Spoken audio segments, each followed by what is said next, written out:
شلت يدي إنها سليمة. حنظلة. عفركوش ابن برتكوش من الجن الأخضر. مجانس. في حي من أحياء اسكندرية سنة 1933 اتولد ولد صغير لأسرة متوسطة الحال.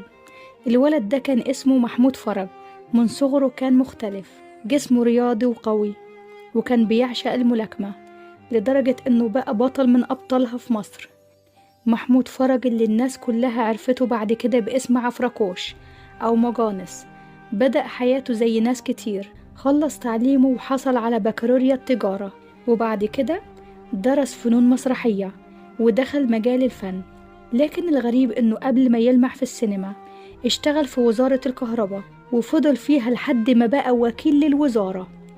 دخوله لعالم الفن كان عن طريق فيلم أيامنا الحلوة، لما لعب دور شكري الملاكم في المشهد الشهير على سطح العمارة مع الفنان أحمد رمزي، وفضل دوره البسيط ده هو بداية مشواره في السينما.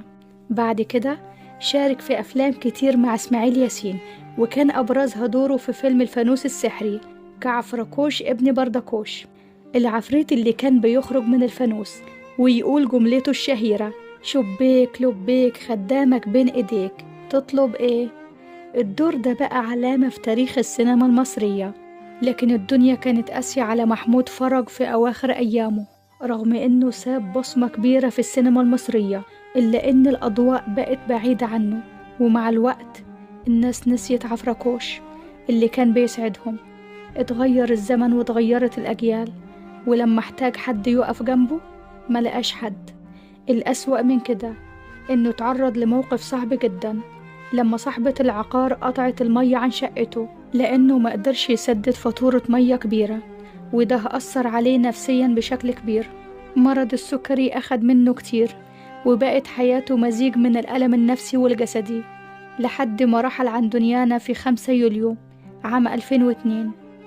القصة دي بتفكرنا إن الدنيا مش دايما حلوة، وإن الشهرة مش بتدي ضمانة للحياة المريحة.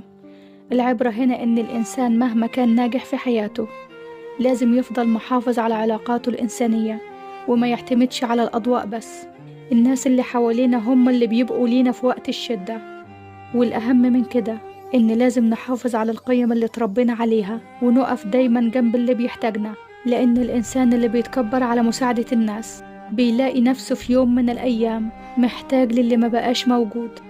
بتمنى يكون الفيديو عجبكم وأخدتوا منه عبرة. لو كملت الفيديو للآخر صلي على النبي واكتب تعليق جميل زيك، وما تنساش تعمل لايك وتشترك في القناة علشان يوصلك كل جديد.